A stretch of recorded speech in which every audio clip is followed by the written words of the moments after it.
Take one, B Mark. The Droughtlander is nearly over. I'm back. Outlander Season 2 is almost here. And I am so grateful.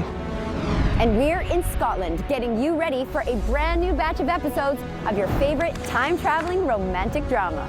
Promise me that we'll always find a way back to each other. I'm on set in a world exclusive, catching up with the cast. Well, we're back in Scotland. Welcome back. Finding out what you can expect from what's sure to be an incredible second season. I promise. There are some old surprises. You know when things will happen. And some new ones. Let's talk about the future and how we're going to change it. It changes everything. It is a new world. There's a lot of manipulation, there's a lot of double crossing. And taking you behind the scenes. What happens with the sets? Like, where is my Parisian apartment now? These are incredible. You ready? Are you ready? I was born ready. Since when were you not up for a challenge? Plus, I'm getting a lesson in all things Scottish from Dougal Mackenzie himself. But there's an enormous amount of whiskey produced in Scotland. Cheers. Slans of that. To Season 2. This is Outlander, the next chapter, an ET Canada special presentation. We have to trust in this. This I do.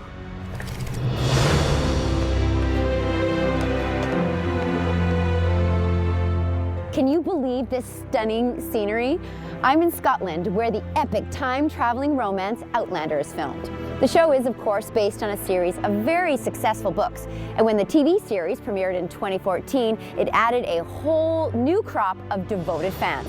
Well, guess what? The Droughtlander is nearly over. Let's talk about the future and how we're going to change it. There's gonna be a war. We have to stop it here in France. Check this out. I am at the top of Culloden Hill, which, as you can see, offers spectacular views of the city of Edinburgh. Now, we all know that Jamie and Claire leave Scotland for France in Season 2, but what does a move to Paris mean for the star-crossed couple? I went straight to the source to find out. Well, we're back in Scotland. Welcome back. How are you doing? Your life's good? Life is very good. We're sort of rounding up the end of our shoot on Season 2, so it's been a long season. I'm assuming very pleased at what you were able to accomplish this time around? Yeah, I mean, it's been a really interesting season to film. You know, it was in the beginning, we sort of landed here and we were in this French world, which was very different for us. Allow me to present Claire Fraser. How does he adjust, Jamie, to this new life, this new world? He's away from the muck and the fighting. How does a warrior fit in Paris? Yeah, good question. It is a new world. It's a great day, laddie. Is it? You have no idea.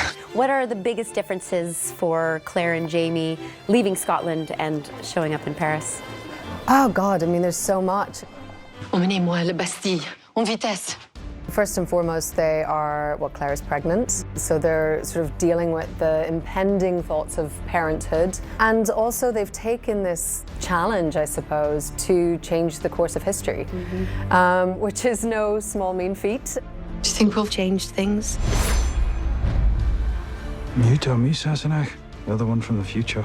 Jamie and Claire are there to complete this mission, to change history, to stop the Jacobite rebellion. And so they have to immerse themselves into this very political world. We have to stop it, get close to the key players and find a way to disrupt their plans. It's kind of new for them. It's like an alien world to them. They understand it and they get better throughout the course of the season. They get better at almost manipulating people. So we see a new side to Jamie and Claire. We'd be lying to everyone. You have to remember what's at stake. The future of Scotland itself. You see them using very different sides of their characters. I mean, it's not always the most admirable. You know, I think last season we saw them be so honorable and so honest and truthful, and this season they have to sort of use their darker sides of their personality. There's a lot of manipulation, there's a lot of maybe sort of double crossing and Even things Jamie? like that. Jamie's throwing himself into it, kind of to forget the episodes that happened at the end of Season 1. Well, Jamie went through, I think, some of the, could only be described as horrific. Dear God, you are a magnificent creature. He did get his fair share of punishment in Season 1. Why do you force me to hurt you? You're better than this. And so he's trying not to think about that in the daytime, and at nighttime he's going out drinking a lot and trying to ingratiate himself with Bonnie Prince Charlie and the Jacobites. It's interesting because you definitely see them having to sort of live in a very uncomfortable space for both of them, and it changes everything. I mean, you know, their marriage suffers a little bit because of it, but... What's the matter? I spend my days and nights flattering a man so I can undermine his cause. When I come home with a problem, I want to be able to turn to my wife. I mean, there's already a strain on their relationship due to sort of the trauma that Jamie's facing, also that they're new parents. So Claire is pregnant, and Jamie is kind of not there. He's not really present in that relationship, and yeah, it definitely builds up a lot of tension. Must I bear everyone's weakness? You owe me that much, James Fraser. You owe me a life. It doesn't go smoothly. Okay, well, I wouldn't expect anything less from Outlander. No. Because nothing really goes smoothly for It you. doesn't, does it? Also then you see them how they overcome this and how they work together to try and change history and also stay together. Promise me that we'll always find a way back to each other. I promise. Coming up, we'll always have Paris. Introducing you to the new French faces of Outlander. Let's have fun. Plus, I'm getting a lesson in all things Scottish from Dougal Mackenzie himself. I can't even see through this baby. No, I know. No, this is your proper local portrait. Okay. Good health. And he's a lover and a fighter. I go head-to-head in a sword fight with Outlander's leading lad. You ready? You ready? Are you ready? I was born ready. I was born ready. Welcome back to Bonnie, Scotland, where the sweeping romantic drama Outlander is filmed. Now, we all know that Jamie and Claire traveled to Paris this season. And with a new city comes new characters. Time now to get to know who the Frasers will be fraternizing with in France. I'm Claire Salmon, and I am Louise Doran. She's Claire's best friend in Paris.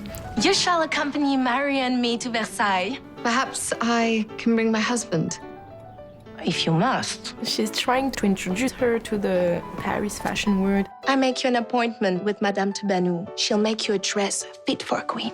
She's very free with her sexuality, and she's trying to introduce Claire to that. What they do in bed. Men don't do things like that where I come from. And where is that? The moon? I am Lionel Ingelzer, and I play Louis XV. Jimmy and Claire have some, problems in Scotland, and they leave.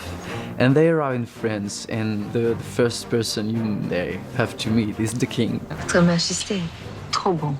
And I don't know if you fall in love with her, but there is something exciting. Bienvenue à Versailles. I am Stanley Weber, and I play the Comte Saint-Germain.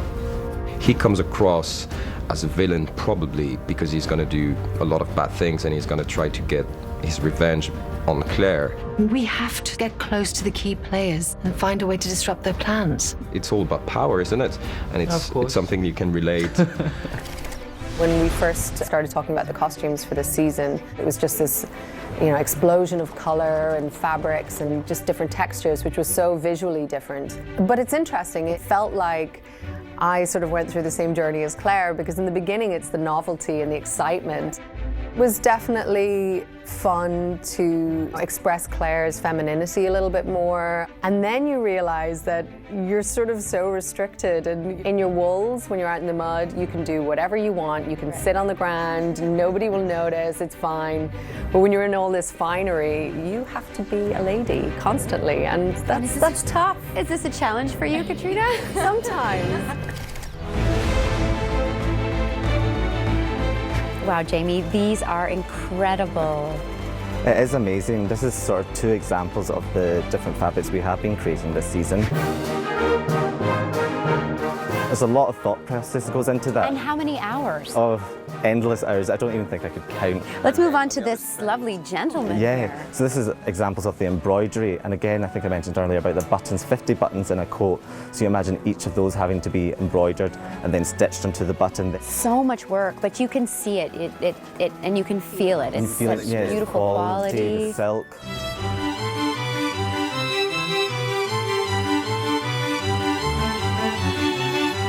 Well, I love the French opulence, but I'm quite curious about the grubby Scottish stuff.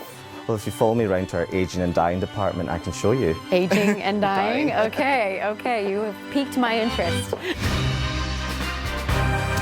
Jamie, I smell something burning. So part of our aging process is the fact that we actually take a blowtorch and scorch our costumes, and then we brush it off to give it that authentic lived in. It's seen a few battles. Yeah. It's been running through the wild wilderness of Scotland. Thank you so much, Jamie. I loved all the pieces. I can't wait to see them on our actors. We're all so excited just to see season 2. I think it's going to be quite spectacular. Coming up, I hit the pub with Dougal Mackenzie. I love this. In a pub. In a pub. It's where the important business is done, in a pub. Okay. To dig for season 2 secrets and get a crash course in everything Scottish. Plus, it's Scotland versus Canada as I face off against Outlander's Sam Hewen. Knock it away with your shield. Lovely. Oh wow, she's ducking as well. She's got all the moves.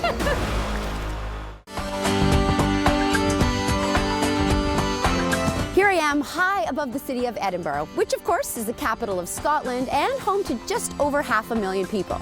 Now, you may not know this, but Edinburgh is also home to more pubs than anywhere else in Scotland. So where better to enjoy a glass of scotch? And I know just the Scottish laddie with whom to raise a glass. I love this, in a pub. In a pub, well, it's the only way to start, really. It's where the important business is done, and this pub is steeped in history. I mean, I spent 25 years of my history in this pub. It is a great place to learn about Scotland. This is a genuine Scottish pub. I love it. And there's nothing like a little social lubricant to get the chit-chat started. So where do we begin? Do we start with whiskey? I think we should start with a nice porter, actually, a dark beer. Okay, well here we are. Delicious. Look at Thank you this. very much. See? Can't even see through this baby. No, I know. No, this is your proper local porter. Okay. Good health. To good health. Slange Navarre. That Slange Navarre. Slange Navarre. Yeah. That's cheers. Okay. Absolutely. No, it's good. It's great, isn't it? It's like a meal. You have a couple of those and you're set to go. I like it. It's cold everywhere here, and this is actually a nice warm beer. Absolutely. We should cheers again to the incredible success of Outlander. Did you expect this? Cheers. Did I expect it? You just never know. When you're in it, when you're making something like that, you're just involved in the making of it, and you don't really have a sense of what it's going to be like. How proud are you being of Scottish descent and seeing your homeland represented this way? I think the entire experience of being back in Scotland, I've fallen back in love with the country. And so, in that sense, what's not to love? If somebody asks me what Scottish people are like, you know, they're tough. They are. They're tough people. Hardy. They are, but extremely warm people. And they would share their last loaf of bread with you, truly. And love to laugh. They love a laugh. I've never laughed so much, particularly, no offense to Edinburgh, but particularly in Glasgow. Oh. Is there a rivalry between the cities? Rivalry? Okay. Trying to think of a Canadian equivalent. It might be, I don't know, Toronto, Montreal. They regard themselves as the real Scottish. Okay. People from Edinburgh are a bit soft as far as. A little soft. You better keep your voice down. We're in an Edinburgh pub. And I'm not endorsing this I'm not view. prepared to fight tonight. I am not endorsing this view. No. Speaking of fighting, should we try the whiskey? I'm ready. Oh, yes. Now this is good stuff. This is a 14-year-old Balvenie. Any tips on, do we sip? Do we Well, throw it back? you can. I would sip it. Okay. But you know, if you just want to start fighting right now, just knock it back. Right. Don't dare me, I'll do it. Cheers. Slange Navarre. Slange Navarre. To season 2. To season 2. Here we are in Outlander's incredible art department, and to take us through what goes into these amazing sets is, of course, production designer Gary Steele and lovely Katrina, who just wants to hang out with us, you know, as much as she can. Hang out with you guys and see what goes on here. Gary, why don't you tell us first how exciting it was to be able to recreate Paris for season 2? Well, Paris was really, really fun for everyone in this department because it's the height of everything. In 18th century Paris was the height of fashion, design, for architecture. When you saw how people lived in that time, it was so opulent. I mean, the velvets and the silks, and it was just gorgeous. So where did this inspiration for the interior design come from? Oh, we did tons of research. We looked through 1 million books and lots of movies. I wanted to build a court, so pulling up the carriage outside, trying to make it as real as we can on stage. I mean, the great thing was in that courtyard, whenever you would go outside, like there were times when you would forget that you're not outside. Yeah. Do you know what I mean? It was fantastic. It feels that real. Yeah.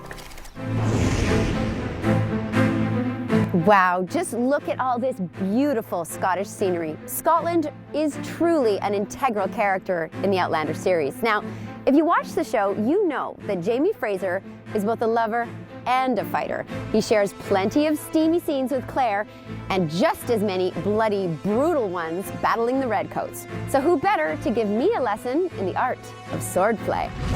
Okay, before I pick up a weapon and potentially hurt myself or others, I think it's best you guys take me through the routine. Certainly, Dominic? certainly. Yes, well, this is just a basically simple training routine. But the hardest part about doing this is not doing the sound effects, isn't it? Yeah, I tend to do that. Okay, so walk me through my first. Certainly. Well, what you're going to try to do, you're aiming for Sam's cheek here. And as you go How for much that, insurance you have? Yeah, they don't mind, just go ahead. You're pretty essential to this series. he's only got 2 more days left. Yeah, that's right. Okay, so left cheek. That's it. Okay. And now, straight away, you bring it sword back and you go for his right cheek. Nice. And then you pull the sword away, and it's a lunge for his stomach. Go for the stomach, that's it. And then I get to. That's it. You chase him with the sword. Oh, I made a sound effect. You did the sound. Now it's Sam's turn. Now it's Sam's turn, You're on the okay. back foot now. It's coming down. And you step back, and it's the same thing as he goes to stomach, and then using this sword to protect that cheek. So that comes up. He's going to lunge for your stomach now. Knock it away with your shield. Lovely. Oh wow, she's ducking as well. She's got all the moves. After that run through, it's time for Canada and Scotland to face off for real. You ready? You ready? Are you ready? He's born ready. I was born ready.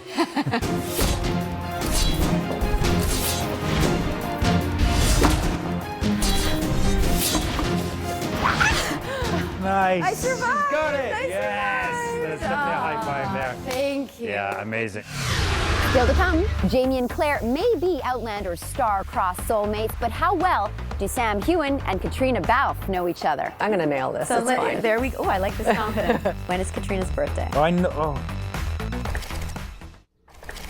We saw them sailing off kind of into the sunset, so it pretty much picks right up like of them getting off the boat in France.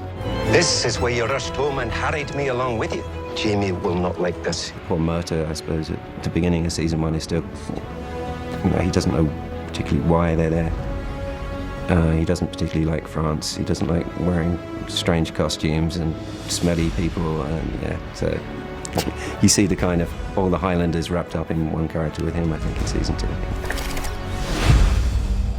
Welcome back to Stunning Scotland, where cast and crew of the series Outlander are putting the finishing touches on their highly anticipated second season.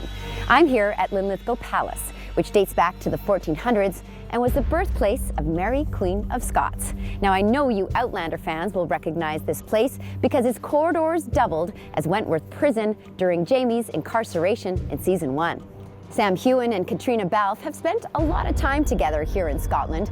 And while we know Jamie and Claire are soulmates, how well do Sam and Kat know each other?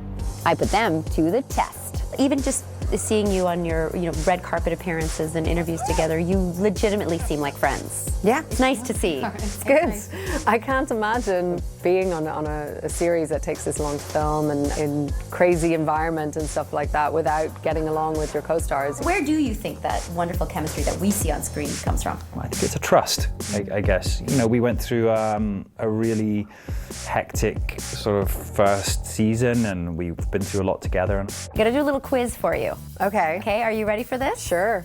Okay, so this quiz is called How Well Do You Know Your Co-Star? Ooh. So this is called How Well Do You Know Your Co-Star? Okay. I'm gonna nail this. It's fine. There we go. Oh, I like this confidence. Are you ready to think fast on your feet? I'll do the best I can. Okay, I probably yeah. haven't had enough coffee. First question. When is Katrina's birthday? I know. When is Sam's birthday? Sam's birthday is on the 30th of April. October the 6th. How many brothers or sisters does Katrina have? Oh, she comes from a big family. How many brothers or sisters? He has one brother. I think it could even be 6. Okay, but you don't really know. But there's no one here to say I'm wrong. How many, if any, pets does Sam have? Sam has 0 pets, unless he's going to look after my cat when I go traveling. Then he'll have half a pet. How many, if any, pets does Katrina have? Well, she's got Eddie the fat cat. Eddie the fat cat. Yeah, Okay, there it's we go. fat. She says it's not, but it's super fat. Out of the two of you, who requires more takes to get a scene right? Oh. Katrina. I mean, always. I mean, she's the worst giggler you've ever met. Sorry. I think we kind of pass that baton back and forth depending on the day, but I'm going to say him just because. And she's horrendous at it, and she'll just turn her back in a take and be openly laughing and leave everyone else to flounder. Who has the biggest potty mouth? Me. No, not you. Probably, yes. Sorry. Katrina. As well, yep, she owned up to that one. She's Irish. I'm Scottish, come on. Oh yeah, the Scots never swear. It's pretty close, but yeah, I think she's got it. Katrina, I just want you to know she aced this, just to add a little pressure. Oh, there's always competition with her.